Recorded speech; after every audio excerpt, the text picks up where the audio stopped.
22 की उम्र में शादी, खुद से 22 साल बड़े एक्टर से हुआ प्यार, शादी हुई तो झेला धोखा, मां न बन पाने का दर्द, सच्चे प्यार की बनी मिसाल। नमस्कार, आप देख रहे हैं यूआईपी न्यूज। आज हम बात करने वाले हैं बॉलीवुड की मशहूर अदाकारा सायरा बानो की जिंदगी पर।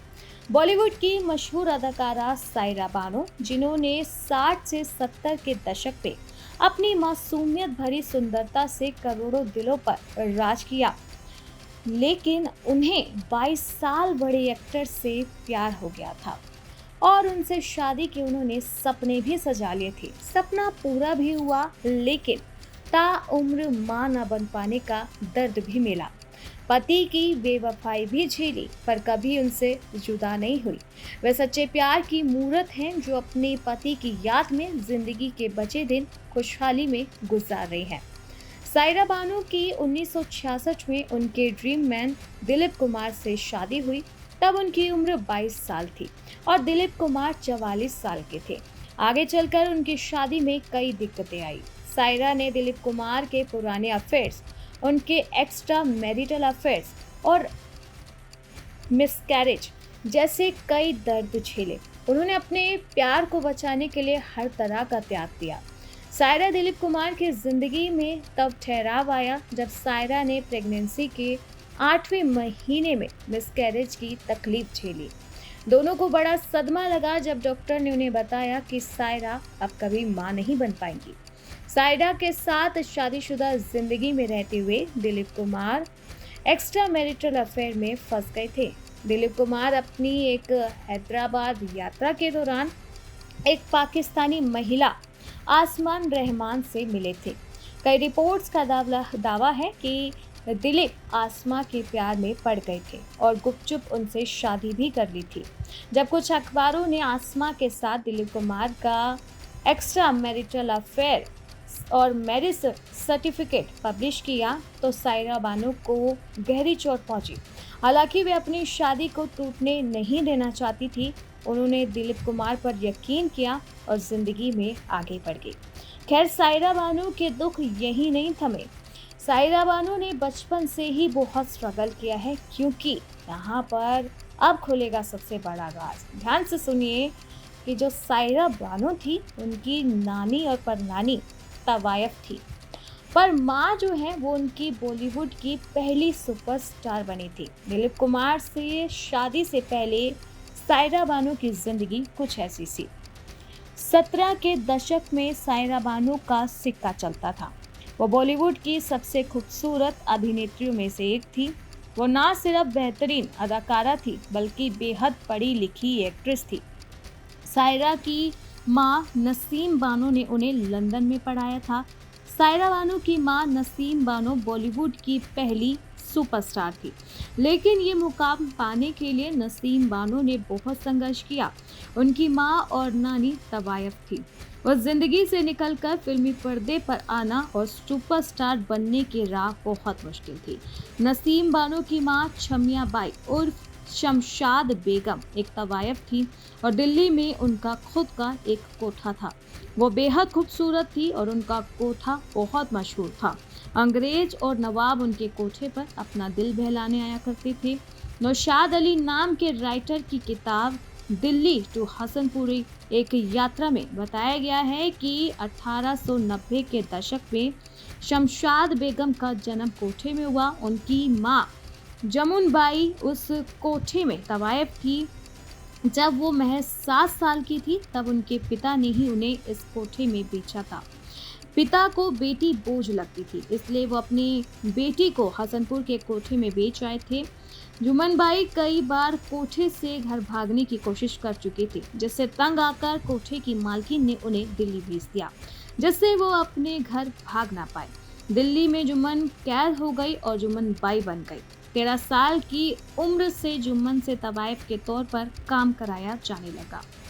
उन्होंने इसे अपनी तकदीर मान लिया और 18 साल की उम्र में कोठे में काम करने वाले रतन सिंह से जुम्मन की एक बेटी हुई, जिसका नाम रखा गया शमशाद।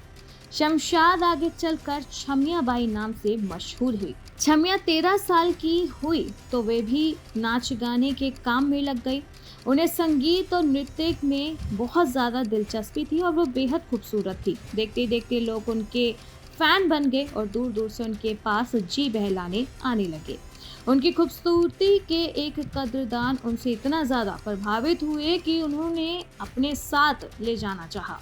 हसनपुर के नवाब अब्दुल वहीद खान उनका नाम था। वो छमिया के इस कदर दीवाने थे कि मनचाही रकम देकर अपने साथ ले जाना चाहते थे, मगर एक अंग्रेज अफसर से उनकी तन गई।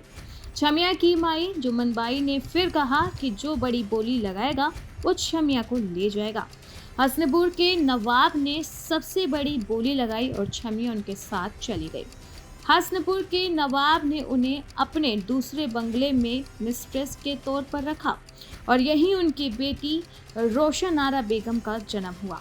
ये बेटी आगे चलकर नसीम बानो के नाम से पॉपुलर हुई। नसीम का बचपन से सपना था कि वो फिल्म एक्ट्रेस बने और इसी सपने के लिए वो एक बार मां के साथ शूटिंग देखने मुंबई पहुंची। फिल्म मेकर सोहराब मोदी ने नसीम को देखा और उन्हें फिल्म ऑफर कर दी।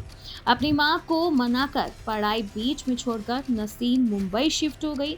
इसके बाद नसीम ने पीछे मुड़कर नहीं देखा। एक से एक फिल्मों में काम किया और उनके पास काम की लाइन लग गई। नसीम आगे चलकर भारत की पहली महिला सुपरस्टार बनी। नसीम ने फिल्म प्रोडक्शन से जुड़े एहसानुल हक नाम के शख्स से शादी की और इनकी बेटी के रूप में पैदा हुई सायरा बानो। सायरा बानो के एक भाई भी हैं जिनका नाम सुल्तान रखा गया। सायरा बानो 23 अगस्त को मसूरी में पैदा हुई थी। सायरा के जन्म के 3 साल बाद भारत पाकिस्तान का बंटवारा हुआ तो उनके पिता पाकिस्तान चले गए। सायरा की मां का काम मुंबई में था, इसलिए उन्होंने भारत छोड़कर जाने से मना किया। नसीम अपनी बेटी सायरा के साथ यहीं रही और वहां पिता ने पाकिस्तान में दूसरी शादी कर ली।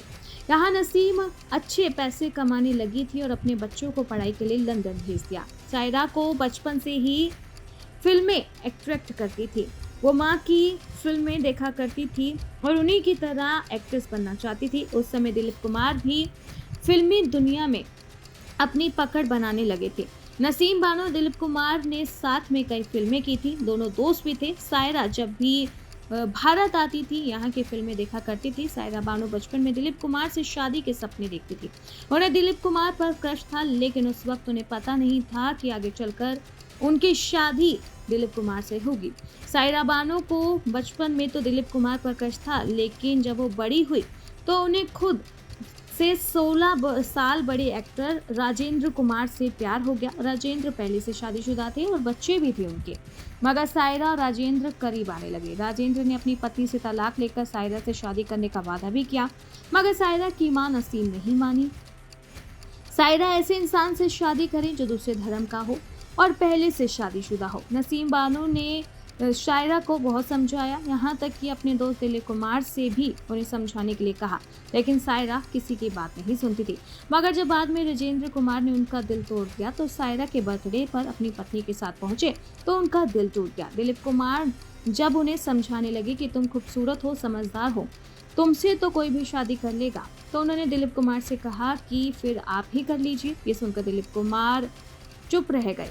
बाद में उन्होंने सायरा से शादी के लिए हाँ कर दी। सायरा भी राजेंद्र कुमार से खफा थी और गुस्से में उन्होंने दिलीप कुमार से शादी के लिए हाँ कर दी, मगर बाद में वो दिलीप की ऐसी दीवानी हो गई कि मोहब्बत की मिसाल बन गई। दिलीप कुमार से शादी के बाद उन्हें मिसकैरेज का दुख झेलना पड़ा और डॉक्टर ने ये बुरी खबर दी कि फिर सायरा कभी मां नहीं बन पाएगी। इसके बाद दिलीप कुमार के एक्स्ट्रा मैरिटल अफेयर की खबरें भी आने लगी, लेकिन इस बीच एक्ट्रेस ने अपने प्यार पर काबू रखा और दिलीप कुमार को खोने के डर से उन्होंने सभी खबरों को, सभी अफवाहों को इग्नोर किया और दिलीप के साथ आखिरी वक्त तक बनी रही। सायरा बानो और दिलीप कुमार, उनकी कहानी को एक मिसाल माना जाता है, उनकी कहानी का एग्जाम्पल दिया जाता है। तो कुछ ऐसी थी सायरा बानो की बचपन की कहानी, फिर शादी की कहानी, जिसमें सिर्फ और सिर्फ स्ट्रगल, लेकिन सायरा हिम्मत बनाए रखी और अपने प्यार को उन्होंने बरकरार रखा। कैसी लगी आपको हमारी सायरा बानो की ज़िंदगी पर ये खास रिपोर्ट? कमेंट करके ज़रूर बताना। बाकी ऐसे ही दिलचस्प रिपोर्ट्स के लिए आप देखते रहें UIP न्यूज़।